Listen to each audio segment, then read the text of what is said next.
So the question I want to have a look at tonight is a question in a certain sense that I feel that I grew up with, even though I grew up in Pretoria, okay, as it was known then. And this was this question, this perennial question that South African Jews love to discuss, and that is the future. What is our future? So you can ask that about South African Jewry, you can ask that about Cape Town Jewry. We love to ask that question, and from my earliest childhood memories, always feel that that's something that's been on the agenda. But as I've grown up, I hope I have, by now after 20 years as Chief Rabbi, I feel like I've earned the right to say that I'm finally old enough for this job and finally grown up. What I've realized is that the question itself is a problem, because the question is, do we have a future? What does that future hold? Do we go? Do we stay? What lies ahead in the distance as we peer ahead?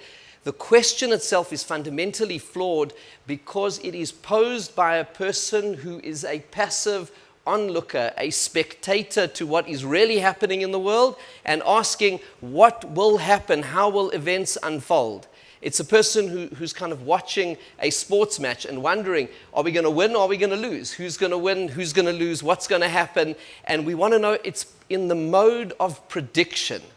And so what I would like to suggest this evening in this talk is that we have to change the paradigm. We need to move the paradigm from asking the question, are we going to win this game, to another question, not what will be the future, but how do we create the future that we want for ourselves here in Cape Town, in this Cape Town Jewish community, and how do we do that more broadly for the South African Jewish community? And we know that when we ask that question, we pose it from a fundamental position of strength. And we look at the Cape Town Jewish community today with remarkable shuls and rabbis and schools and welfare organizations and a communal infrastructure that touches every part of Jewish life, and political organizations and Zionist organizations. We have everything here as a community, but it's not what we have, it's what is going to be in the future. And it's not what is going to be in the future. The real question is, how do we create the future that we want? And I would like to suggest an organizing principle, a paradigm which comes from the writings of our sages in the Talmud, and that it refers to us as our striving and as our goal to be a shutaf lahakadosh baruch hu b'maaseh bereshit, to be a partner with God in creation. That is our calling and that is our duty. Now, what is the difference between being a partner and an employee? If you're an employee in a business, well, you want the business to succeed, because if it doesn't succeed, you're not going to have a job. But you don't feel, it's not the same investment as if you have equity. You're a partner. It's part of your responsibility to ensure that it succeeds. And so as an employee, in a certain sense, you're clocking in 9 to 5. You make sure you do your job and you do it with integrity. But a partner stays up at night and thinks, how can I make this successful? A partner has a sense of ownership, and it comes with a completely different mindset. The mindset of a partner is one which looks, and it's an entrepreneurial mindset, risk, innovation, activism, challenging the status quo, not accepting things the way they are, looking for solutions, rather than having an employee is seeking, most of all, stability, predictability, safety, caution. A partner comes with a completely different thing. And you would think that when Hashem approaches us with his Torah and his mitzvahs, you would imagine the paradigm is he's looking for servants, he's looking for employees, he's looking for people who are going to do the job of work he's asking us. But our sages teaches us something so fundamental. God wants partners. He gives us the greatest compliment of our lives, and he says he wants us to partner with him to make this world a better place, not to accept the world the way that it is, but to fight against it and to make it better and to strive for greatness and to truly co-create the world with Hashem. Of course, he is, if we're using a business analogy, he is the majority partner, right? Which means that ultimately he sets the rules, the parameters of the partnership. We are the junior partner in it, but nevertheless we are partners. And what can be a greater compliment than being the partner of God himself? And that, I believe, can be the organizing principle of how we conduct ourselves in South African Jewry and in particular here in Cape Town. And if we start with in the area of politics, a very important approach, I believe, and it's one that I've tried to live by throughout the years, and in particular since October 7, it's become more pronounced, and that is we don't view ourselves as victims of circumstances. We don't passively wonder to ourselves, what will the government do? How will we cope? We stand up with resistance, unapologetically to the government. We have nothing to apologize for. When they protect our events and send policemen and they send state security to protect our events, we don't thank them because we can thank them as a mensch, because it's always nice as a mensch to say thank you, but we don't thank them out of gratitude. They're doing their job. That is the Constitution of South Africa. We have a right to free speech. We have a right to be here as a community. And part of being a partner in creating a better world is saying we want our voices to be heard. We are going to participate as equal, full citizens in the discourse in this country. And the government is not the same as the people. We will go over the heads of the government, and it's something which I have strived to do over all of these months, to in a sense, be activist and to challenge the status quo, and not to say, well, if that's what the government says, then either we sort of hang our head in resigned or embarrassed resignation, but rather we say we stand tall, we stand proud, we have millions of South Africans, and that for me has been one of the most heartwarming things. I'm sure you saw the speech that I gave at F&B Stadium to a packed stadium of 100,000 Christians in this country, and the warmth of the reception, the support which I've felt in so many different fora across this country makes us realize the people and the government are not one and the same thing, but it's about a mindset. It's about a mindset that says we are going to play an active role and we are going to demand our rights as citizens. But as a community, let's move closer to an area we have even more agency, and that is as a community. What we need to do as a community, I believe, is to move into a mindset of growth, which says we have to decide here in Cape Town, is our responsibility as community leaders, as community members, is it to manage a declining community in the most orderly fashion possible, in a way that promotes stability and caution, and that everything is going to be managed in a way that is going to have minimum risk? Or are we going to say that we need to adopt an approach which says we must strive for growth? And I believe these will be self-fulfilling prophecies, meaning when we're asking about the future of Cape Town, the question we need to ask is not what will happen, but what is our approach? Are we managing a declining community, or are we seeking to grow and be dynamic? That is the fundamental question. And let me just give you some examples from history, because in a certain way, we've been through all of this before. In the 1960s, this is one of my favorite stories, which I heard from Rabbi Tanza of blessed memory, Rabbi Avram Tanza of blessed memory, who grew. He was not at the very beginning of the Yeshiva College campus. He was brought there to the school, but he founded the shul, and he founded so much of what later on flourished, B'nai Akiva, Mizrahi in Johannesburg, and flourished to become such a vibrant Torah center in Johannesburg. And when they started their shul in the 1960s, a delegation arrived from the Sydenham Highlands North Shul to say to them, we've already got a shul in the area, we don't need another one. And they went ahead, and when they started, and then when Rosh Samach started a number of years later, there was similar consternation on the Yeshiva College campus, but each time it grew and it grew and it grew. Another one of my favorite stories, if we move one decade ahead from the 1960s to the 1970s, is when the Torah Academy School started. There was a delegation that sent a letter to the Lubavitcher Rebbe to complain about his shluchim, that they were starting a school. We already got King David. What do we need another school for? And it's going to be depleting community resources. And they wrote to the Lubavitcher Rebbe, and they said, we're a diminishing community with dwindling resources, and your Hasidim are getting out of hand, so can you call them to order? And the Lubavitcher Rebbe wrote back a letter which is a paradigm of what leadership is. And he said to them, it is your responsibility as community leaders to ensure that it is not a diminishing community with dwindling resources. You can't accept that as the status quo. The Rebbe said to them, you're looking at the status quo and you're assuming the status quo can't change. He says, go and change the status quo. Don't accept it the way that it is. Go ahead and grow and develop. And I think that has been the source of a philosophy of tremendous growth when we look at areas of growth in our community, both here in Cape Town and in Johannesburg. Here, the beautiful new development of the UOS offices, for example, which is very close to my heart, and I want to compliment and pay tribute to Joel Meris for what he did there, and so much other development that has happened in this shul here in Osameach, and many other developments across the city, the wonderful new developments in Torah education with the schools coming together, and so many other examples. And in Johannesburg, there's been remarkable building which has happened. The Achim youth movement has built a major youth center there that is growing and thriving. Santon Shul, Sharei Chaim, Yeshiva College, Hasidim Shul is starting now, major new development.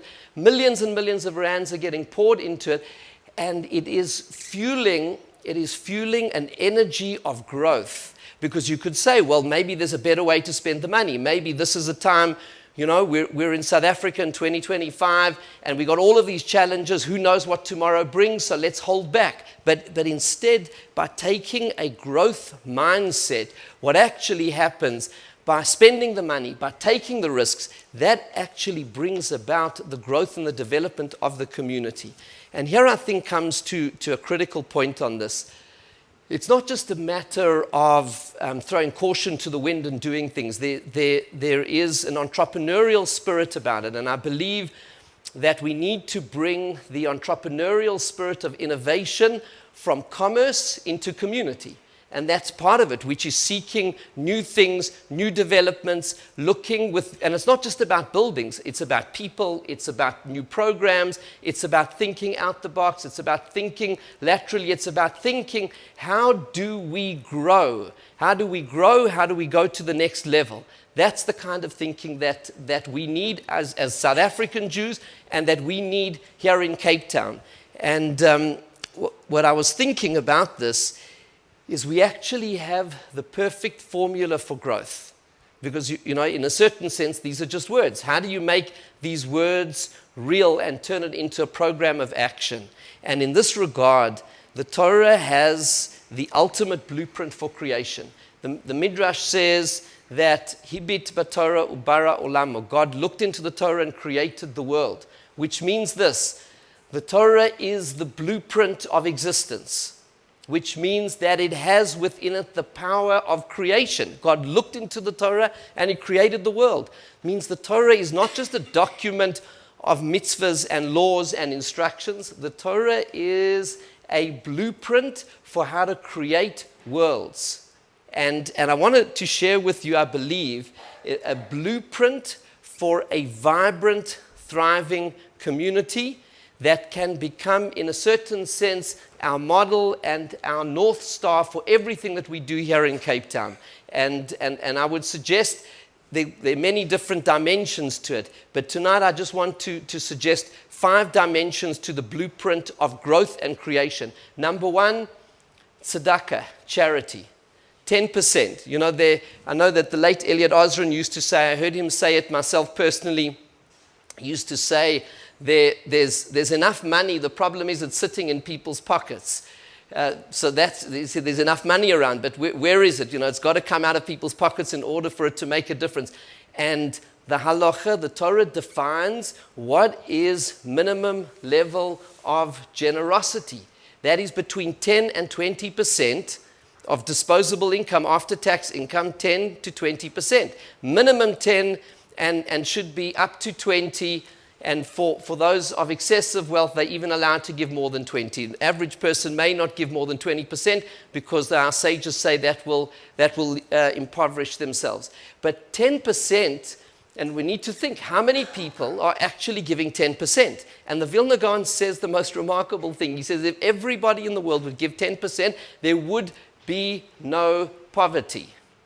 There would be no poverty. There is plenty money. But people are not giving 10%. And if they would, the biggest problem we would have as the South African Jewish community, both in Johannesburg and in Cape Town, is that if everyone was giving 10%, our biggest discussion would be, what are we going to do with all the surplus funds? That would be the biggest problem, because there would be too much.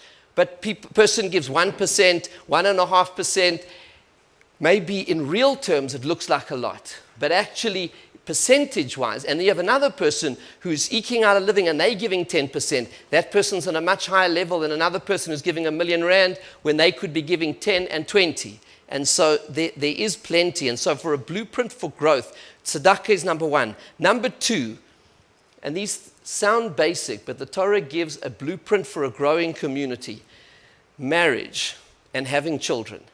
Marriage, getting married, is such an important thing, and it's something that we need to start to talk about within our community, because ultimately, when we talk about a future community here in Cape Town, it comes down to one thing.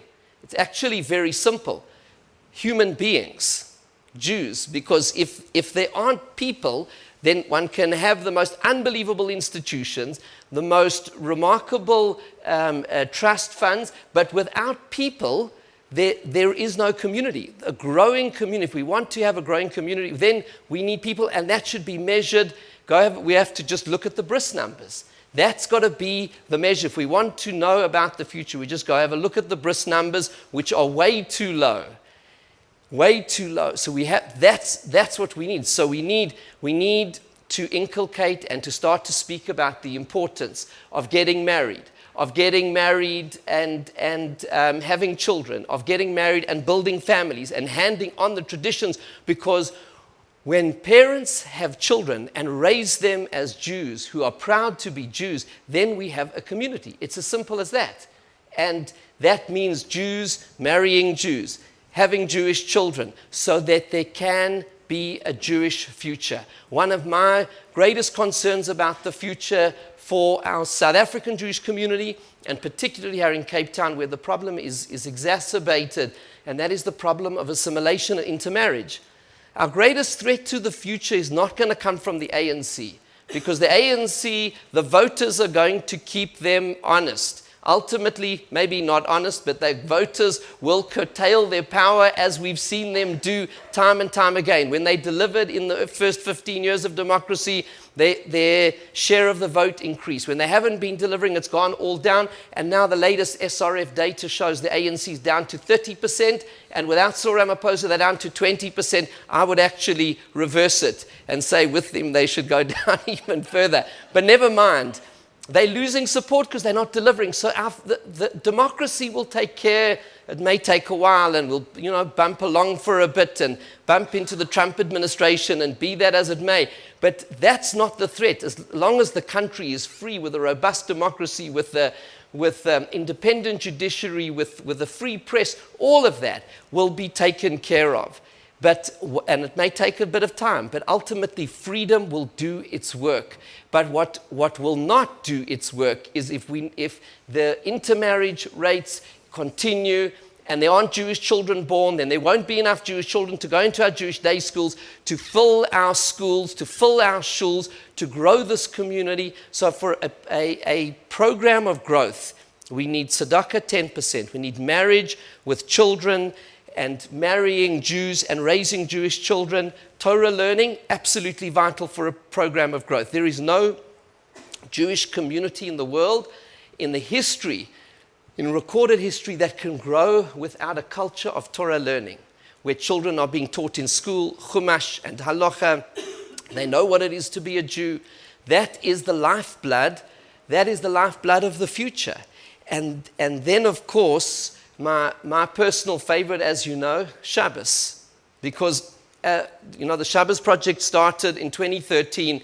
Why have I been on about Shabbos? And people say, another Shabbos project and another Shabbos project. Yes, another one and another one, till we realize that Shabbos happens every week, not just once a year, and that more and more Jews start keeping Shabbos, because ultimately this, And you can look at this anywhere around the world. You can look at this anywhere around the world. If you want a Jewish community where your grandchildren will be Jewish, then if you keep Shabbos in your home, your grandchildren will be Jewish. If you don't keep Shabbos in your home, there is absolutely no guarantee of that. And today the chances are less than 50-50 that your grandchildren will be Jewish. That's just facts. It's just simply facts of what's happening in the world today. And so part of that dynamic program of growth is Shabbos. And then finally, the idea of community. As the Mishnah Pirkei Avot says, Al tifrosh min hatzibur, do not separate from community. Community is everything. Our shuls, that sense of community, that is a blueprint for growth. We want a dynamic, growing Cape Town Jewish community, a dynamic, growing South African Jewish community. We need these 5 things. Everyone giving 10%. Marriage, children, Torah learning, Shabbos, community. With that blueprint, we will have a bright and dynamic future. And when we ask ourselves, what is the future? It's in our hands as a community. We need to start to talk about these things. We need to campaign on these things. And we need to move out of a victim mindset into one of agency, from being passive to being active, from being a spectator to being a partner with God in creating a better world for all. Thank you so much.